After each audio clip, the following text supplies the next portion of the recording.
నమస్కారం, నా పేరు గీత. Welcome to CJRTV. తాజా వార్తల విషయానికి వస్తే, ఒక్కో సిద్ధం సభ కోసం 90 కోట్లను ముఖ్యమంత్రి వైఎస్ జగన్మోహన్ రెడ్డి ఖర్చు చేశారని PCC అధ్యక్షురాలు వైఎస్ షర్మిల ఆరోపించారు. సిద్ధం పేరిట ప్రచారం కోసం 600 కోట్లు వ్యయం చేశారని, ఈ డబ్బంతా జగన్కు ఎక్కడిదని నిలదీశారు. ఈ డబ్బుపై కేంద్ర సంస్థలు ఎందుకు దర్యాప్తు చేయట్లేదని ప్రశ్నించారు. విజయవాడలోని కాంగ్రెస్ పార్టీ రాష్ట్ర కార్యాలయం ఆంధ్రరత్న భవన్లో ఆదివారం ఆమె విలేకరుల సమావేశంలో మాట్లాడారు.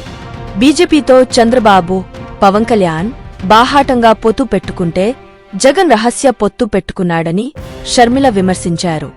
ప్రధాని మోదీ మోసానికి కేరాఫ్ అయితే బీజేపీకి జగన్ వారసుడన్నారు.